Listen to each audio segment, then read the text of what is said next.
오늘 아침 눈을 뜨면서부터 이 예배에 참석하기까지 여러분은 어떤 말을 하셨습니까?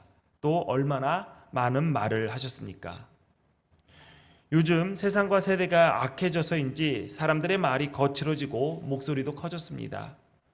사람은 그의 말하는 대로 복된 삶을 살기도 하고 불행한 삶을 살기도 합니다. 그래서 말을 관리하는 일의 중요성은 아무리 강조해도 지나치지 않습니다. 특히 하나님의 자녀된 우리들은 더욱 그리해야 됩니다. 말은 하는 사람의 생각과 태도 그리고 인격을 드러냅니다. 동시에 같은 말을 해도 어떤 사람이 그 말을 했느냐에 따라서 그 의미가 달라지기도 합니다. 그러므로 좋은 말을 하려면 좋은 삶이 전제되어야 합니다. 한 사람의 인격과 삶이 말의 가치를 결정하기 때문입니다. 사랑이라는 말을 듣거나 그를 통해서 보게 되면 우리는 사랑의 의미를 생각하고 받아들입니다. 그런데 어떤 이가 사랑을 말하는데 그 사람이 말했기 때문에 사랑이 사랑으로 느껴지지 않고 집착으로 받아들여질 때가 있습니다. 어떤 사람이 기쁨과 즐거움을 이야기했는데 그 사람이 말했기 때문에 그 기쁨과 즐거움이 쾌락과 방탕으로 받아들여질 때도 있습니다. 좋은 의미를 가지고 있는 말이라 할지라도 말하는 사람의 삶에 따라서 말이 오염될 때가 많습니다. 정의는 좋은 의미이지만 부정의한 사람이 정의를 외치면 정의라는 말은 오염됩니다. 하나님께 영광 돌린다 라는 이 말은 고귀한 말입니다. 그러나 어떤 이가 그 말을 사용하느냐에 따라 또 어떤 의도로 사용하느냐에 따라서 그 말은 악취가 나는 쓰레기가 될 수도 있습니다. 죽은 파리들이 향기름을 악취나게 만드는 것 같이 고귀한 것, 영광스러운 것, 지혜가 쌓아 올린 유산이 의도치 않은 상황에서 아주 사소한 것들에 의해서 완전하게 무너져 버릴 수 있음을 우리는 경계해야 합니다. 우리는 어떤 사람이 지혜로운 사람일까? 또 어떤 사람이 우매한 사람일까? 고민을 합니다. 우리의 바람은 나는 당연히 지혜로운 사람이 돼야지라는 것이겠죠. 그런데 지혜자와 우매자는 정해져 있지 않습니다. 지혜자라고 평가받는 사람도 늘 지혜롭지 못하고 멍청한 사람도 늘 항상 멍청하지는 않습니다. 인생을 살아가다가 선택의 갈림길에서 우리가 무엇을 선택하느냐에 따라서 지혜자가 되기도 했다가 우매한 자가 되기도 합니다. 지혜로운 선택을 반복하면 우리는 지혜롭다라는 말을 듣게 될 것이고 우매한 선택을 반복하다 보면은 어느새 나는 우매한 사람이 되어 있는 것이죠. 내가 어떤 방향을 향해 걸어가고 어떠한 것에 소중한 가치를 부여하고 무엇을 위해 한정된 나의 시간을 투자하느냐에 따라서 선택의 순간에서 내가 지혜를 붙들지 우매한 것을 가까이 할지 결정됩니다. 본문 12절 말씀을 보니까 지혜자의 입의 말들은 은혜로우나 우매자의 입술들은 자기를 삼킨다라고 하고 있습니다. 은혜롭다라고 번역된 단어 히브리어 헨입니다. 호의, 덕이라는 뜻을 가지고 있습니다. 전도자는 은혜롭고 호의적이고 덕스러운 말을 하는 자를 지혜자다라고 이야기하고 있습니다. 그렇다면 어떤 말이 은혜롭고 덕을 세우는 말일까요? 로마서 12장 10절 말씀을 보니까 형제를 사랑하여 서로 우애하고 존경하기를 서로 먼저 하라고 권면하고 있습니다. 존경은 마음을 담아 말과 행동으로 하는 것입니다. 말로 존경을 표하고 공경하는 것이 성경은 은혜롭고 덕스러운 말이라고 이야기하고 있습니다. 또 칭찬하고 격려하는 말이 있습니다. 세상의 모든 사람들은 장점과 단점을 동시에 가지고 있습니다. 어느 누구에게나 장점만 있지는 않습니다. 그 사람이 지닌 장점과 단점 중에서 장점을 말해주고 그것을 인정해 주는 것을 우리는 칭찬이라고 이야기합니다. 상대를 인정하고 은혜로운 말을 한다는 관점에서 볼 때 존경, 칭찬, 찬양의 이 세 가지 단어에는 공통점이 있습니다. 대상이 누구냐에 따라 사용하는 단어가 다를 뿐이지 인정해 주는 것이 바로 존경과 칭찬과 찬양의 공통점입니다. 하나님이 하나님 되심을 인정하고 하나님께서 하신 그 놀라운 일을 인정하면서 좋게 말하는 것을 우리는 찬양이라고 합니다. 어른이나 권위 윗사람에 대해서 인정하고 호의로 말하는 것을 존경이라고 하고, 동료나 권위 아랫사람을 인정하고 덕 있게 말하는 것을 우리는 칭찬이라고 합니다.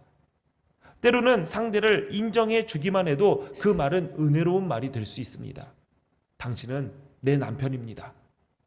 당신은 하나님이 내게 주신 아내입니다. 너는 내 아들이야. 너는 내 딸이야. 선생님은 나의 스승입니다. 목사님은 나의 목사님입니다.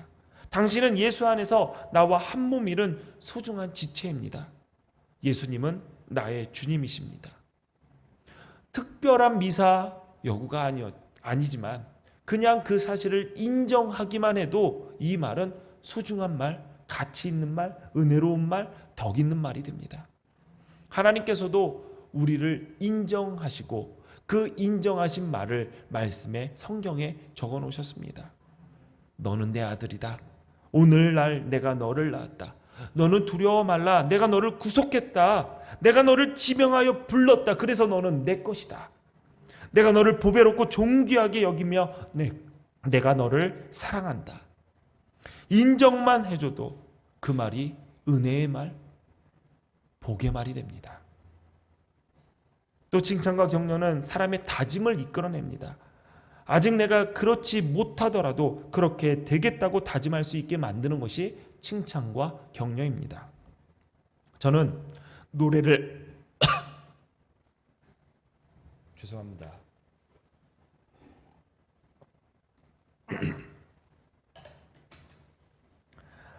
저는 노래를 잘한다는 소리를 듣습니다 라고 말하기 전에 목소리가 이렇게 나와버리네요. 예, 저는 노래를 잘한다는 소리를 듣습니다. 어렸을 때 언제부터 노래를 잘했는지 기억이 나지 않습니다. 그런데 하루 딱 한 날이 기억납니다. 초등학교 4학년 때 음악 수업을 받는데 선생님께서 너 정말 노래 잘한다 라고 한마디 해주셨어요. 굉장히 큰 충격이었습니다. 왜냐하면 그 선생님은 저를 좋아하지 않았어요. 왜냐하면 너무 개구졌기 때문에 제가 반의 여자애들을 안 울린 여자애들이 없어요. 치마를 입고 오면은 정초로 때문에 치마 안 입고 오겠다고 할 정도로 제가 아이스크림을 굉장히 좋아했습니다. 그러니까 선생님 입장에서는 저거 밉상이죠.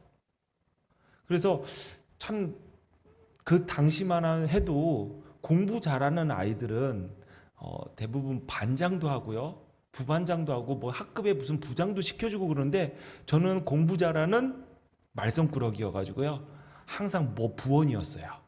그것도 오락부장, 부원이요. 부장도 못해요. 선생님이 저를 굉장히 예뻐할 수가 없는, 저도 인정을 합니다. 선생님의 문제가 아니라 저의 문제였어요. 인정합니다. 그런데 그분이 저를 칭찬을 하는 거예요. 철호야, 너 정말 노래 잘하는구나. 한마디 끝. 그런데 저는 굉장히 큰 소리를 들은 것처럼 느껴졌죠. 그날 이후부터 저는 노래를 굉장히 자신 있게 했습니다.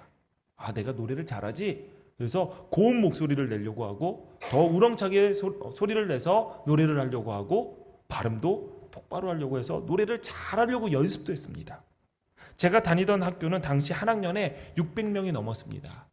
한 학년의 반이 12개에서 13개 정도 있는 아주 큰 학교였어요. 전교생이 3,500~600명 됐던 굉장히 큰 학교입니다. 매년 그 학교에서 매년 오디션을 봅니다. 70명 정도의 학생을 뽑아서 합창단을 구성해가지고 대회에 출전하고 활발하게 활동을 했습니다. 제가 그 합창단 단원이었습니다. 3,600명 중에서 70명. 그 중에서 남자는 나 포함 4명. 놀라지도 않아요.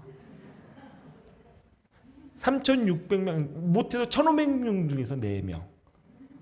왜냐하면 이제 변성기들이 오니까 남자들이 합창단에 뽑히지를 못합니다. 음이 안 올라가고 너무 거칠어서. 근데 제가 너무 옥구슬 굴러가는 소리가 나니까 그 3,600 안 놀래니까 계속 하는 거예요. 4명 중에 뽑혀서 노래 잘하는 사람 중에. 그래서 제가 오늘 말씀 중에 그때 찬양했었던 우리 합창단 그 사진을 찍어서 여기에 올릴까도 했는데 그건 개인적으로 제가 보여드리도록 하겠습니다. 진짜 4명 있습니다. 저는 너 노래 잘한다라는 그 말을 들은 이후로부터 어느 곳에 가든지 자신 있게 노래하는 사람, 저에게 노래는 하나님을 찬양하는 게 돼버렸죠. 그래서 저는 굉장히 자신 있게 찬양합니다. 왜? 누가 뭐라고 해도 난 노래를 잘하니까 라는 생각이 들었던 거죠. 여러분, 하나님께서 말씀으로 세상을 창조하셨습니다. 말이 세상을 만든다라는 것이 이런 것입니다.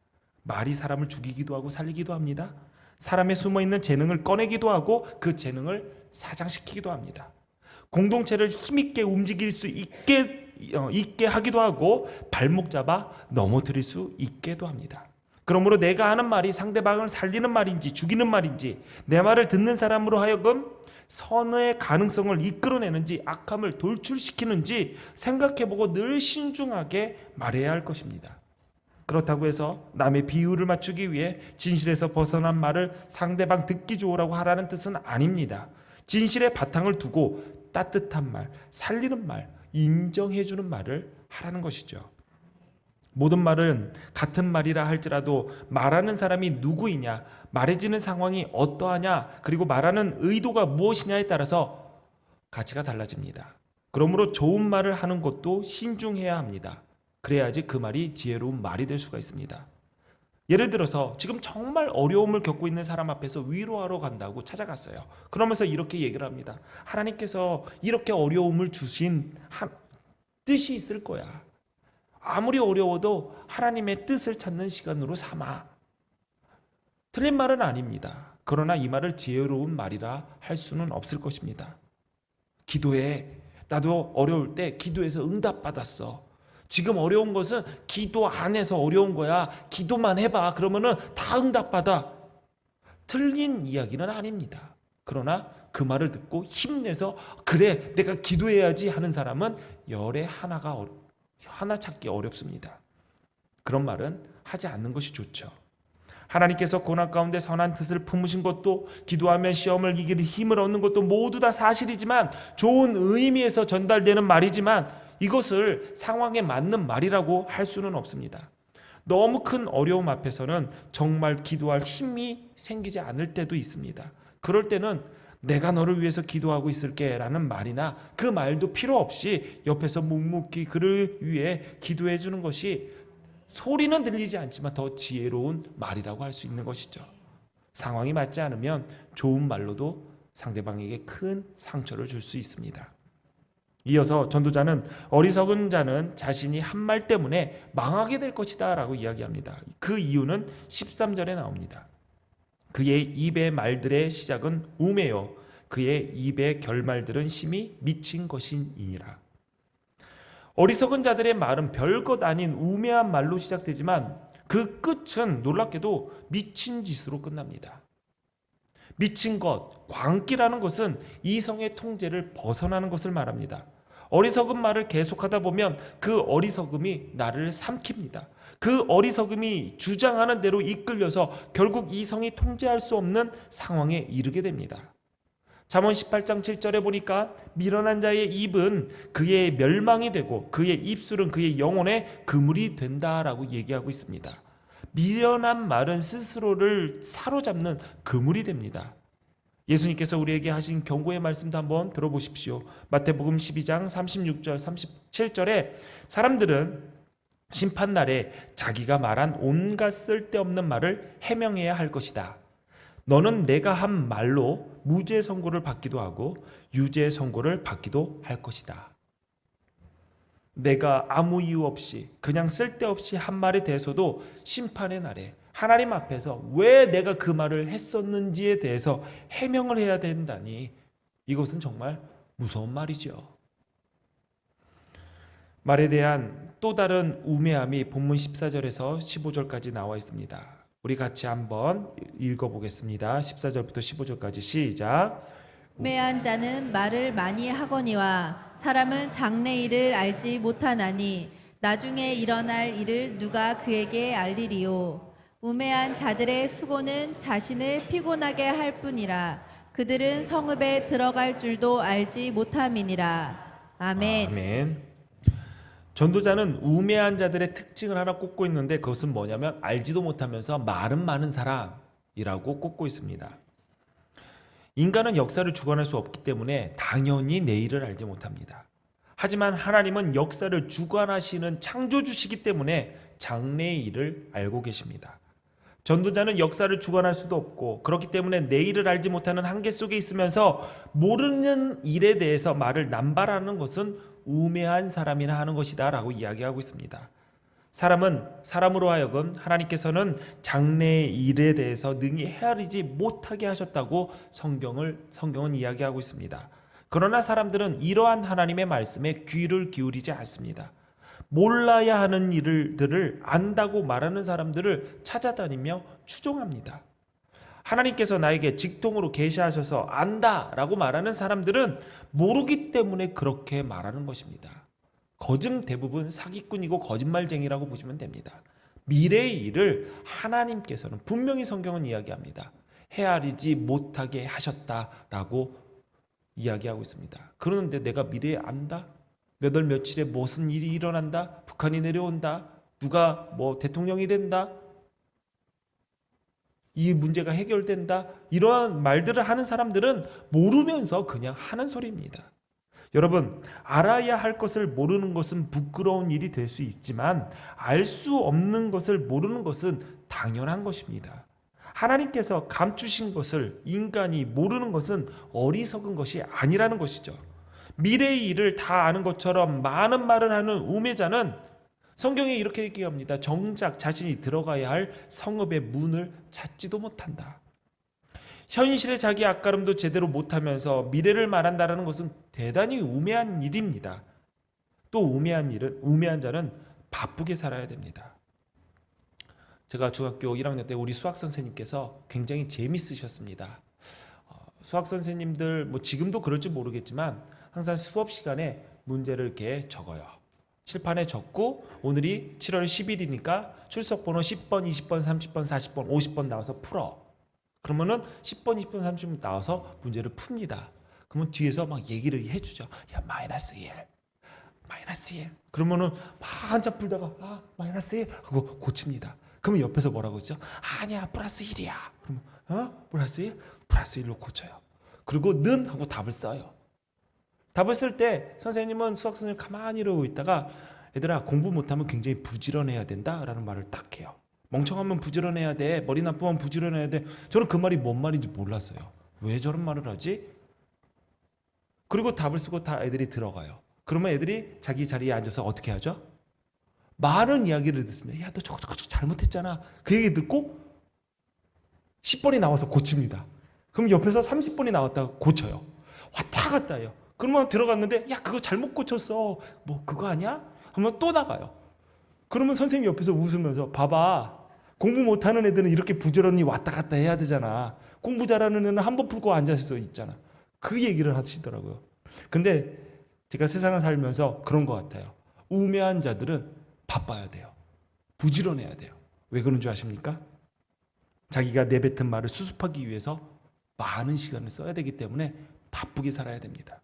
내뱉은 불필요한 말을 책임지기 위해서 시간과 건강과 감정을 소비하면서 살아야 하기 때문에 우매한 자는 바쁘게 살아갈 수밖에 없습니다. 그러니 우매한 자의 인생이 피곤할 수밖에 없고 그 기력을 다해서 정작 내가 가야 할 성읍을 찾지 못할 정도로 힘이 다 빠져버리는 것이죠. 반면에 지혜로운 자는 본질을 잃지 않는 것입니다.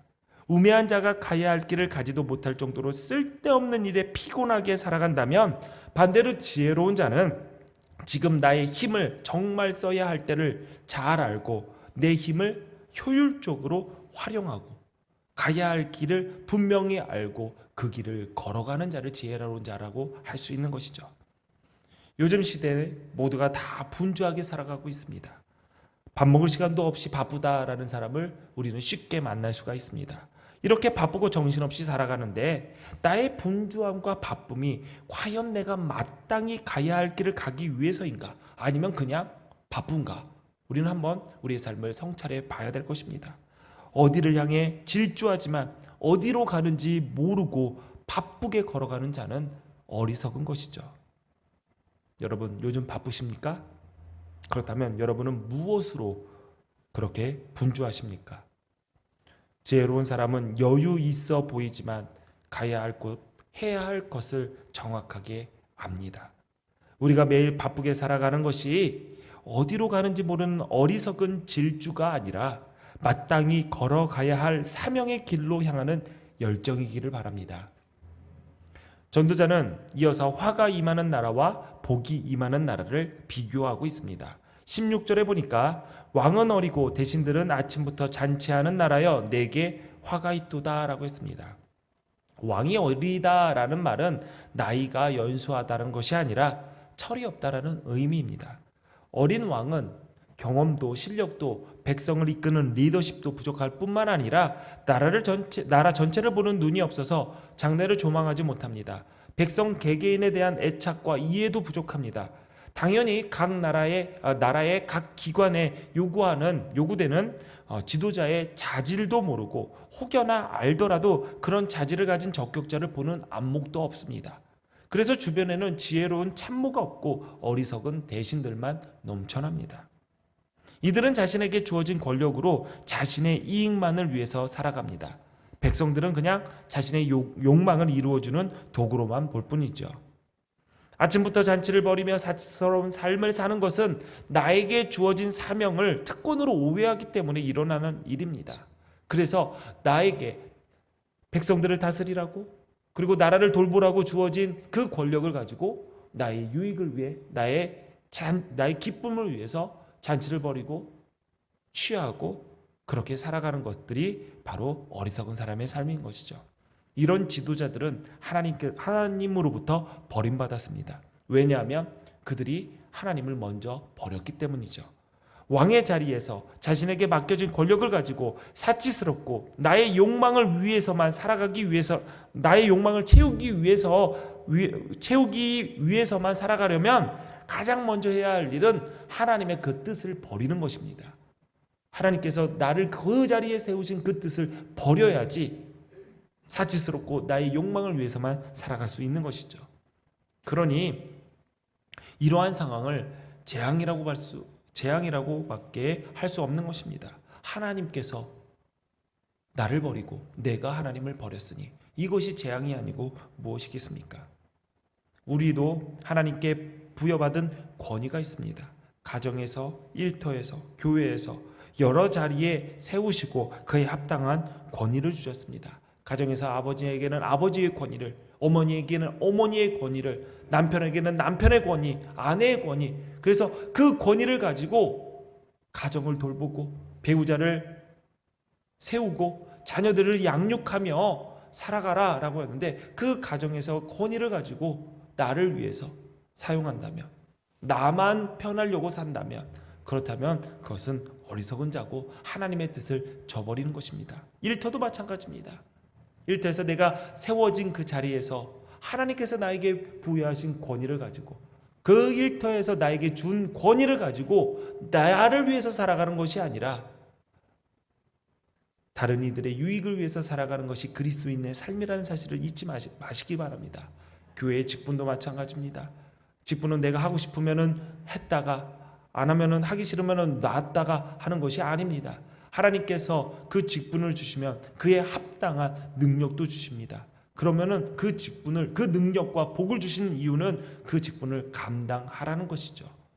그러므로 하나님께서 나에게 주신 그 권위를 받은 자들답게 하나님께서 허락하신 그 뜻에 맞게 사용하고 그 재능을 나의 유익을 위한 재능이 아닌 하나님의 나라를 위한, 공동체를 위한 유익의 수단으로 바꿔 사용할 때 그 인생을 복되다고 할 수 있게 됩니다. 반대로 17절에 보면 복 있는 나라의 왕과 대신에 대해서 설명을 합니다. 본문 17절을 보니까 왕은 귀족들의 아들이요 대신들은 취하지 아니하고 기력을 보하려고 정한 때에 먹는 나라여 내게 복이 있도다 라고 했습니다. 이 17절의 히브리어 번역을 보면 이렇습니다. 너희 왕은 고귀한 자의 아들이며 너희 왕자는 규칙적으로 술 취하기보다는 힘을 기르기 위해 먹을 때 그 땅은 복되다.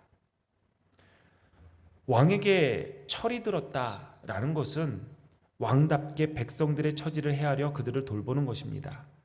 귀족들의 아들이라고 번역된 이 고귀한 자는 나라를 통치하기 위해 어려서부터 교육받은 정당한 왕위 계승자를 뜻합니다.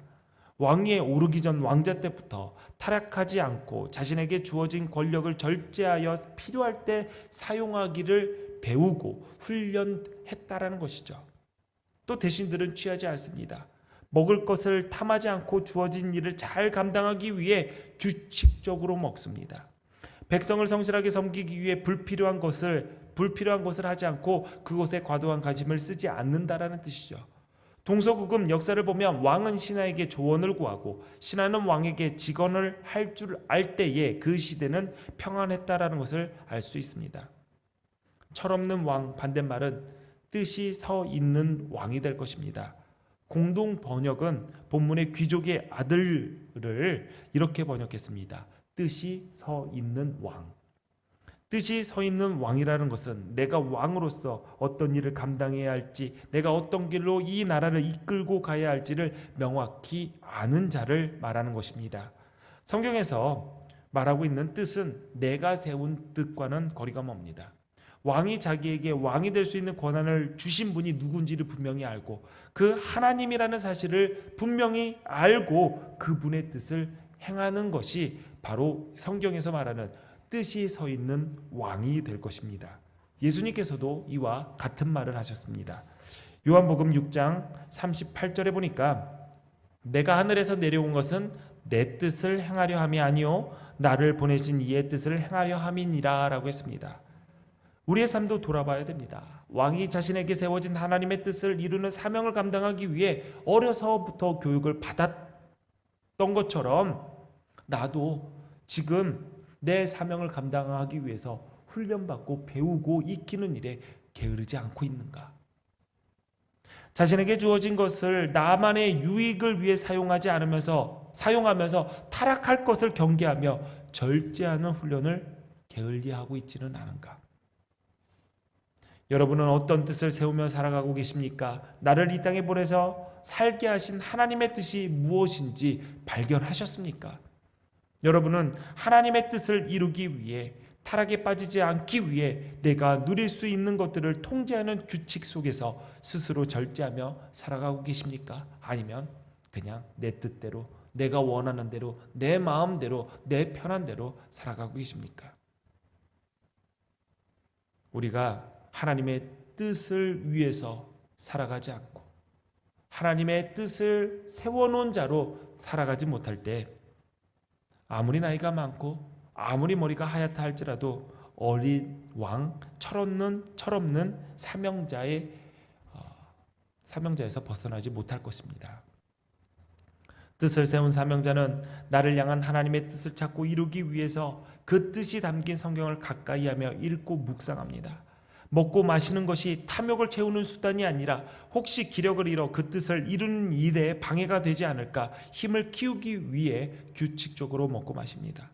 우리의 인생에 이렇게 하나님의 뜻이 서 있을 때 그 인생을 복되다 할 수 있는 것입니다. 우리 기둥교회 성도 모두의 삶이 이런 복된 삶이 되시기를 바랍니다. 지난 목요일 저녁 늦게 일을 마치고 돌아가는데 오랜만에 저녁에 선선한 바람이 불더라고요.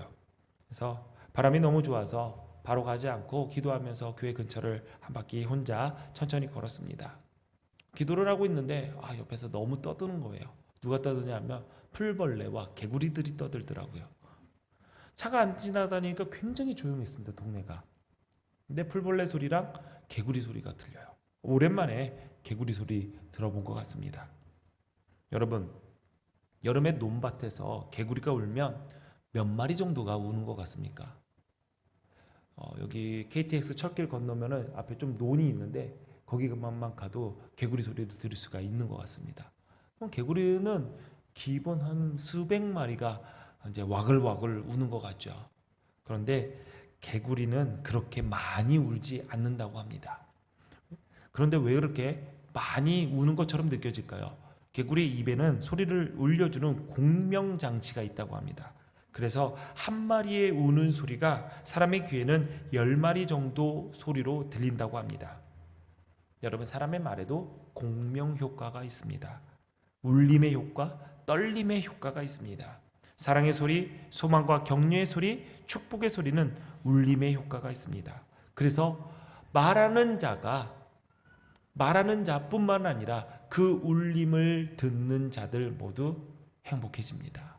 소망을 품고 희망을 가질 수가 있습니다.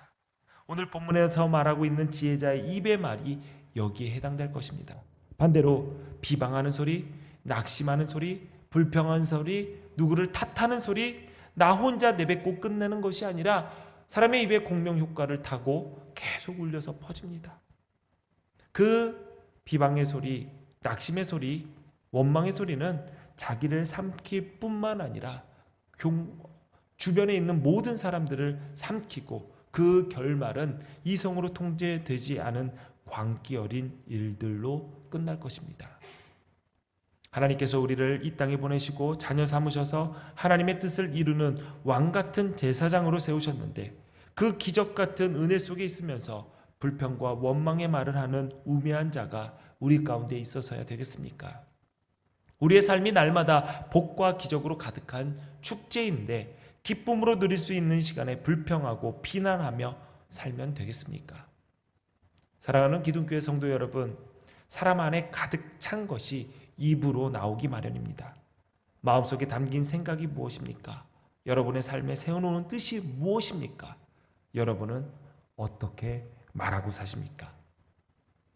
하나님 마음에 합한 생각을 품으시고 하나님의 뜻을 내 삶 가운데 견실히 세우고 하나님 마음에 합한 말을 하며 하나님 마음에 드는 하나님의 자녀로 사시기를 바랍니다. 오늘도 우리 입에 은혜로운 말을 허락하시고 우리를 통해 주님의 뜻을 이루게 하시는 하나님께서 우리와 함께 하십니다. 기도하시겠습니다. 전능하신 하나님, 오늘도 하늘의 지혜로 우리를 가르치시니 감사합니다. 우리의 마음을 이끄셔서 하나님의 뜻을 세우게 하시고 우리의 삶을 주장하셔서 세우신 하나님의 뜻을 이루기 위해 구별되게 살아가는 지혜를 허락하여 주옵소서. 특별히 우리의 입술에 파수꾼을 세우셔서 때에 맞는 아름다움을 발견하여 은혜로운 말, 덕 있는 말, 생명을 살리는 말, 선한 것들을 창조하는 말, 하나님의 뜻을 전하는 말 하게 하옵소서. 예배자리에 빈손으로 오지 않고 내 하나님께 예물 드립니다. 하나님 기쁘게 받아 주옵소서. 이 예물을 통하여서 하나님께 영광이 되게 하여 주시고 이 예물을 사용하는 기둥교회가 주의 일을 잘 감당할 수 있도록 주님 인도하여 주옵소서. 예수님의 이름으로 기도합니다.